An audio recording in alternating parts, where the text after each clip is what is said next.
150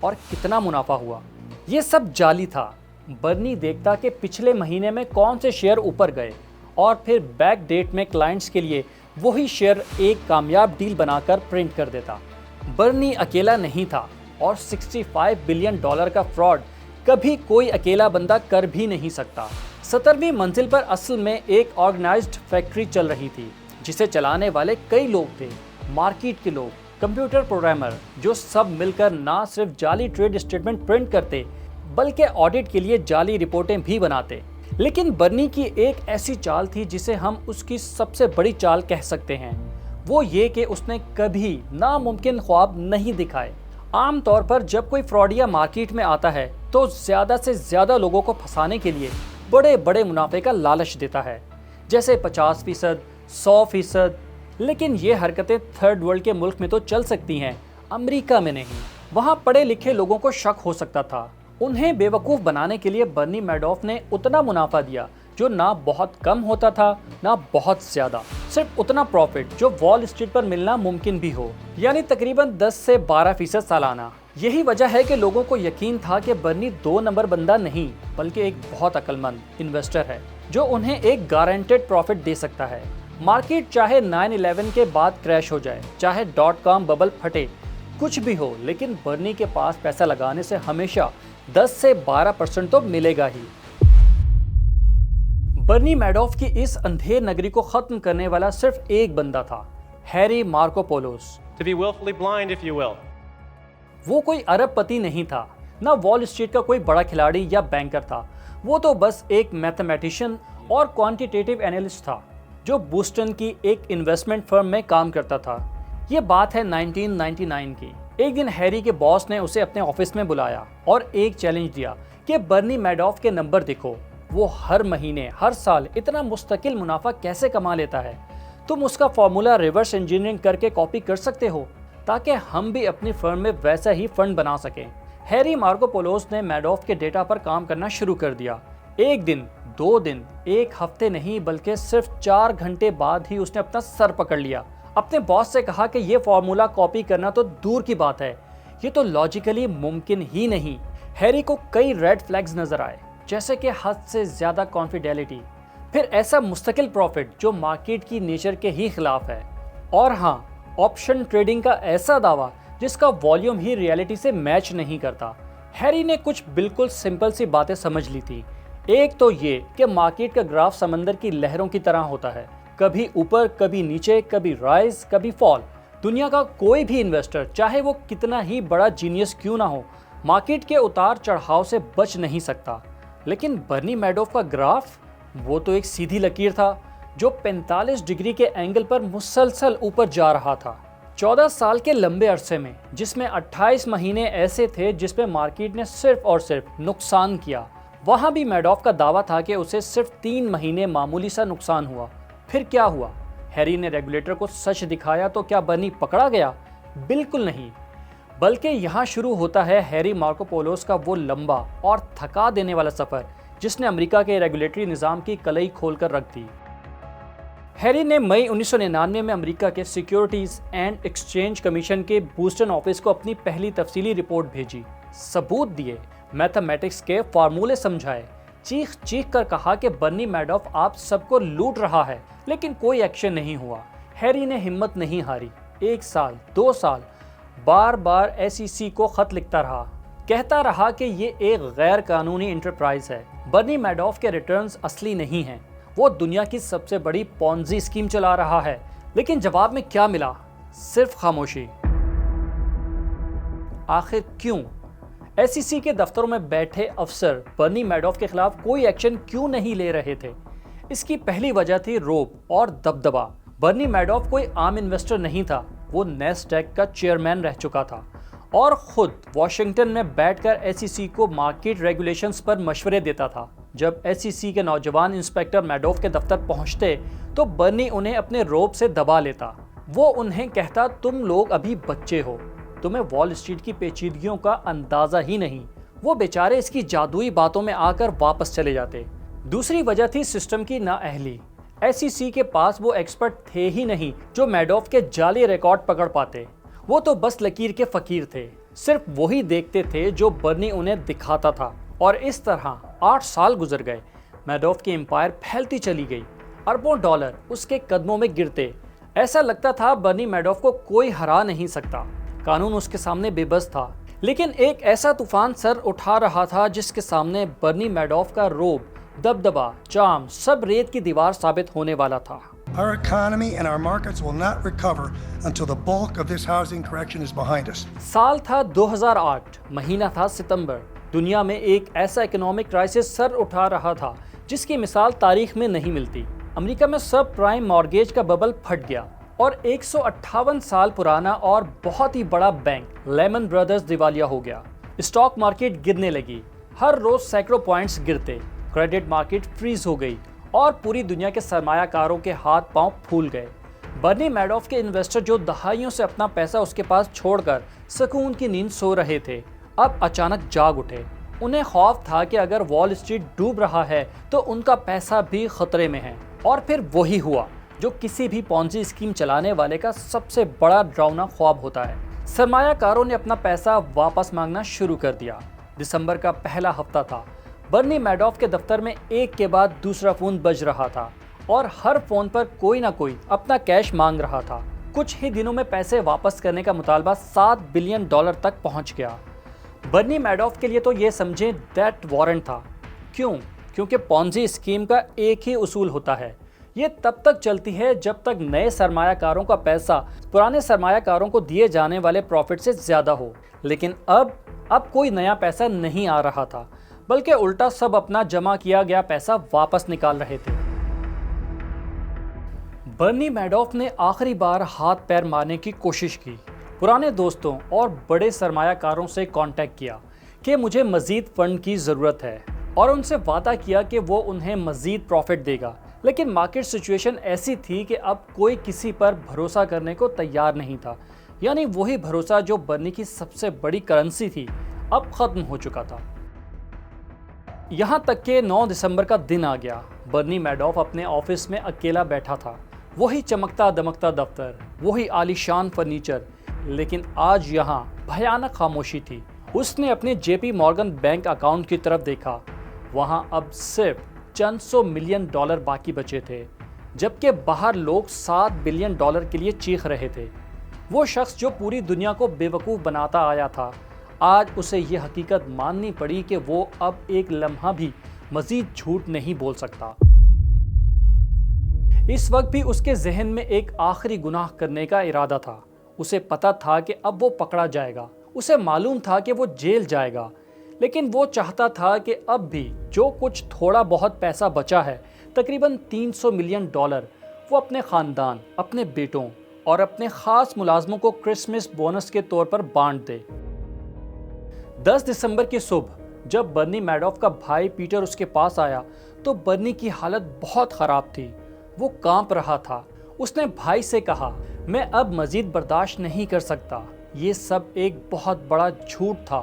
پھر شام کو برنی نے دونوں بیٹوں مارک اور اینڈریو کو بلایا، وہ بیٹے جن کے لیے وہ ہمیشہ ایک ہیرو تھا، وہ بیٹے جنہوں نے اپنی پوری زندگی اپنے باپ کے نام پر لٹا دی تھی۔ آج وہی باپ ان کی زندگیوں کو تباہ کرنے والا تھا۔ دسمبر 2008 کی وہ شام برنی میڈوف کے پینٹ ہاؤس میں گمبھیر خاموشی تھی۔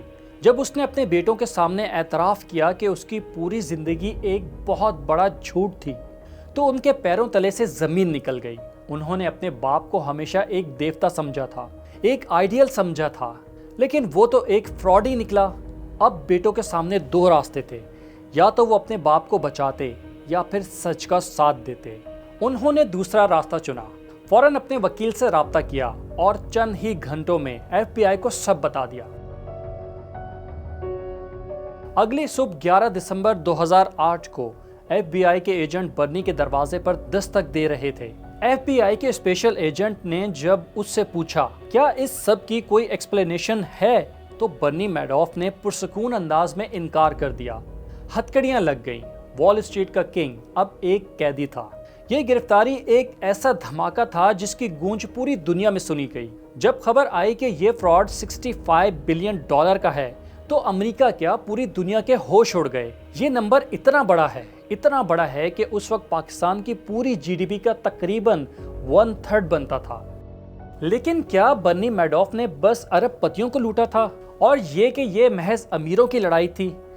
یاد رکھیے، بات صرف نمبر کی نہیں، لوگ سمجھتے ہیں کہ کاش ایسا ہی ہوتا۔ اس میں کوئی شک نہیں کہ کئی بڑے نام بھی لسٹ میں شامل تھے۔ نوبیل انعام یافتہ ایلی ویزل جیسے لوگ تھے جن کے فاؤنڈیشن کے $15.2 ملین ڈوب گئے۔ اس میں اسٹیون اسپلبرگ اور کیون بیکن جیسے مشہور اسٹار شامل تھے۔ لیکن سب سے زیادہ دردناک کہانیاں ان لوگوں کی ہیں جنہوں نے اپنی زندگی کی پوری جمع پونجی، اپنی پینشن اور اپنے بچوں کی تعلیم کا پیسہ برنی میڈوف کے حوالے کر دیا تھا۔ دنیا کے لیے وہ ایک ولن بن چکا تھا، ایسا ولن جس کی مثال تاریخ میں نہیں ملتی۔ لیکن اس کہانی کا سب سے المناک چیپٹر ابھی باقی تھا۔ برنی کے دونوں بیٹوں مارک اور اینڈریو نے اپنے باپ کو FBI کے حوالے تو کر دیا تھا، لیکن دنیا انہیں معاف کرنے کو تیار نہیں تھی۔ لوگ یہ بات ماننے کو تیار ہی نہیں تھے کہ برنی میڈوف کے بیٹے جو اسی کے فرم میں بیٹھتے تھے وہ اس اربوں ڈالر کے فراڈ سے بے خبر ہو سکتے ہیں۔ میڈیا ان کے پیچھے پڑ گیا، انویسٹرز ان پر حملے کر رہے تھے، ان کے خلاف درجنوں کیس درج ہو چکے تھے۔ ان کے باپ کا نام جو کبھی ان کے لیے فخر کی علامت تھا اب ایک گالی بن چکا تھا۔ ان کے بچے اسکول نہیں جا سکتے تھے، ان کی بیویاں باہر نہیں نکل سکتی تھیں، وہ اپنے ہی گھروں میں قیدی بن کر رہ گئے تھے۔ یہ 11 دسمبر 2010 تھا۔ برنی میڈوف کی گرفتاری کے ٹھیک 2 سال بعد نیو یارک کے ایک اپارٹمنٹ میں جہاں برنی کا 46 سالہ بڑا بیٹا مارک میڈوف اکیلا تھا، وہ صبح 4 بجے اٹھا اور کچھ ای میلز بھیجنے لگا۔ ایک ای میل اپنے وکیل کو کی، لکھا کوئی سچ پر یقین نہیں کرنا چاہتا، میرے خاندان کا خیال رکھنا۔ پھر ایک ای میل اپنی بیوی کو کی کہ میں تم سے پیار کرتا ہوں، پلیز کسی کو بھیجو تاکہ وہ ہمارے بیٹے کو سنبھال سکے۔ کچھ گھنٹوں بعد جب اس کے سسر نے اپارٹمنٹ کا دروازہ کھولا تو مارک کی لاش لیونگ روم کی چھت سے لٹک رہی تھی اور دوسرے کمرے میں اس کا 2 سالہ بیٹا سکون سے سو رہا تھا۔ مارک نے اپنے باپ کے گناہوں کی قیمت اپنی جان دے کر چکا دی تھی۔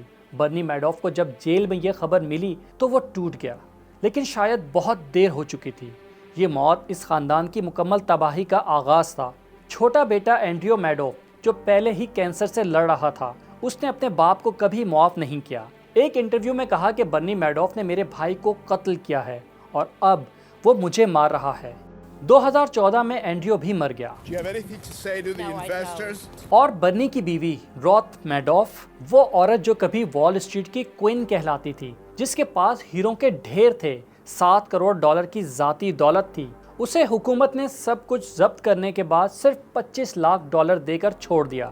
لیکن باہر کی زندگی اور بھی بھیانک تھی۔ اس کا سوشل بائیکاٹ تھا، وہ ایک چھوٹے سے اپارٹمنٹ میں گمنامی اور تنہائی کی زندگی جینے پر مجبور تھی۔ برنی کا سگا بھائی پیٹر میڈوف جو اس کا چیف کمپلائنس آفیسر تھا، اسے بھی فراڈ میں مدد کے جرم میں 10 سال قید کی سزا سنائی گئی۔ یوں ایک پرفیکٹ فیملی بزنس ایمپائر تباہ و برباد ہو گئی۔ 29 جون 2009 کو امریکی ڈسٹرکٹ جج نے برنی میڈوف کے کیس کا فیصلہ کیا۔ برنی کے جرم کو ایک بڑا شیطانی عمل قرار دیا اور اسے زیادہ سے زیادہ 150 سال قید کی سزا سنائی۔ جب برنی میڈوف کو 150 سال قید کی سزا سنائی گئی تو دنیا کو لگا کہ کہانی ختم ہو گئی، لیکن ان ہزاروں متاثرین کا کیا کہ جن کی زندگی بھر کی کمائی لٹ چکی تھی؟ ان کے لیے اصل جنگ تو اب شروع ہوئی تھی۔ سب سے بڑا سوال یہ تھا کہ پیسہ کہاں گیا؟ عدالتی ریکارڈ کے مطابق ٹوٹل اماؤنٹ کا اسٹیمیٹ 64.8 بلین ڈالر لگایا گیا تھا، لیکن جب انویسٹیگیشن میں برنی کے اکاؤنٹ کھنگالے گئے تو پتا چلا کہ یہ سارے پیسے تو صرف کاغذ پر تھے۔ یہ وہ جعلی منافع تھا جس کا حقیقت میں کبھی کوئی وجود نہیں تھا۔ حقیقت میں لوگوں نے جو پرنسپل اماؤنٹ برنی کو دی تھی وہ لگ بھگ 17.5 بلین ڈالر سے 19.5 بلین ڈالر کے درمیان تھی۔ باقی کے جو 45 بلین ڈالر تھے ان کا تو اصل میں وجود ہی نہیں تھا۔ اب تو بڑی الجھن پیدا ہو گئی اور اس الجھن سے نکلنے کے لیے عدالت نے ایک بندے کو اس منی ہنٹ کا انچارج بنایا۔ نام تھا ارونگ پیکارڈ۔ اس کے لیے یہ کسی مشن امپاسبل سے کم نہیں تھا۔ اسے دنیا بھر میں پھیلے ہوئے وہ پیسے ڈھونڈنے تھے جو برنی نے مختلف ہاتھوں میں پہنچا دیے تھے۔ یہاں ارونگ پیکارڈ نے ایک فیصلہ ایسا کیا جس نے پوری انویسٹمنٹ ورلڈ کو ہلا کر رکھ دیا۔ اس نے کہا برنی میڈوف کے اسٹیٹمنٹ جھوٹ کا پلندہ ہیں، اس لیے ہم سرمایہ کاروں کو وہ پیسہ نہیں دیں گے جو اسٹیٹمنٹ پر لکھا ہے، ہم صرف وہ اصل رقم واپس دلوانے کی کوشش کریں گے جو انہوں نے برنی کو دی تھی، یعنی نیٹ انویسٹمنٹ ملے گی بس۔ چلیں بھاگتے چور کی لنگوٹی ہی صحیح، اب جنگ شروع ہو گئی۔ پیکارڈ نے ان تمام لوگوں، بینکوں اور اداروں پر کیس کر دیے جنہوں نے جانے یا انجانے میں برنی کے فراڈ سے کروڑوں ڈالر کا ناجائز منافع کمایا تھا۔ پوری دنیا میں ہنگامہ مچ گیا، لوگ تو چلا اٹھے کہ ہم نے تو ایمانداری سے انویسٹ کیا تھا، ہم نے تو ٹیکس دیا ہے، ہم کیوں واپس کر دیں؟ لیکن قانون تو قانون ہے بھائی، وہ کسی کی نہیں سنتا۔ بالآخر پیکارڈ نے ایک بڑی کامیابی حاصل کر لی، برنی کے سب سے قریبی دوست اور انویسٹر جیفری پیکوور کی اسٹیٹ سے ریکوری کروا لی۔ وہ خود تو 2009 میں اپنے سوئمنگ پول میں ہی ڈوب کر مر گیا تھا، لیکن دسمبر 2010 میں پیکوور کی بیوہ نے ایک تاریخی ایگریمنٹ کیا اور 7.2 بلین ڈالر کی بڑی رقم واپس کر دی، یعنی اصل ڈوبنے والی رقم کا تقریباً 70% حصہ نکال لیا۔ لیکن ایک منٹ، کہانی کا ایک اور اہم رخ تو ابھی باقی ہے، وہ یہ کہ پیکارڈ کی ریکوری صرف ان لوگوں کے لیے تھی جن کے ڈائریکٹ میڈوف کے ساتھ اکاؤنٹ تھے، لیکن ان ہزاروں سرمایہ کاروں کا کیا جنہوں نے اپنا پیسہ براہ راست برنی کو نہیں بلکہ انڈائریکٹ انویسٹروں کے ذریعے دیا تھا؟ ان کے لیے امریکہ کا ڈپارٹمنٹ آف جسٹس میدان میں آیا اور میڈوف وکٹم فنڈ بنایا، جس نے وہ کام کر دکھایا جو تاریخ میں کبھی کسی پونزی اسکیم کے بعد نہیں ہوا ہوگا۔ اس فنڈ کے ذریعے ایک ایک انویسٹر کو اس کے پیسے واپس کیے گئے۔ فنڈ نے جنوری 2025 میں آخری قسط ریلیز کی، یعنی ٹوٹل 127 ملکوں میں تقریباً 41,000 متاثرین کو 4.3 بلین ڈالر دیے گئے۔ یوں لوگوں کو اپنے اصل نقصان کا تقریباً 93.71% حصہ واپس مل گیا۔ لیکن کیا پورا انصاف ملا؟ بالکل نہیں۔ ان لوگوں سے پوچھیں جو 2008 میں صدمے کی وجہ سے مر گئے، ان لوگوں سے پوچھیں جنہوں نے 15 سال ذلت اور غربت میں گزارے۔ کیا 2025 میں ملنے والا پیسہ ان کی زندگیاں واپس لا سکتا ہے؟ ان کی زندگی کے وہ قیمتی سال لوٹا سکتا ہے؟ پیسہ واپس آ بھی جائے تو وہ بھروسہ کبھی واپس نہیں آیا جو برنی میڈوف نے ختم کیا تھا، جو اب اپنے انجام کی طرف بڑھ رہا تھا۔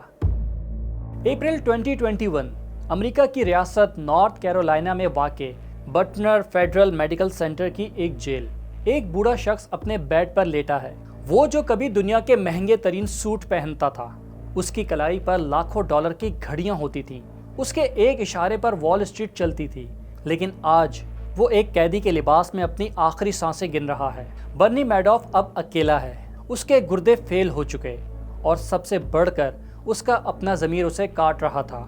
اس نے عدالت سے ہمدردی کی بنیاد پر رہائی بھی مانگی تھی، التجا کی تھی کہ اس کی زندگی صرف 1.5 سال کی رہ گئی ہے، اسے گھر جانے دیا جائے تاکہ وہ اپنوں کے ساتھ وقت گزار سکے اور انہی کے بیچ مر سکے۔ لیکن قانون نے اس کی ایک نہ سنی، اس کا جرم غیر معمولی طور پر بھیانک تھا۔ رحم کی آخری اپیل بھی ریجیکٹ ہو گئی، اور پھر 14 اپریل 2021 کو خبر آ گئی، برنی میڈوف مر گیا۔ برنی میڈوف کی ٹریجڈی یہ نہیں تھی کہ وہ ایک چور تھا، اس کی ٹریجڈی یہ تھی کہ وہ ایک جینیس تھا، ایسا جینیس جس نے اپنی ذہانت کو بناؤ کے بجائے بگاڑ کے لیے استعمال کیا، تعمیر نہیں، تخریب کی، مثبت نہیں، منفی کاموں میں استعمال کیا۔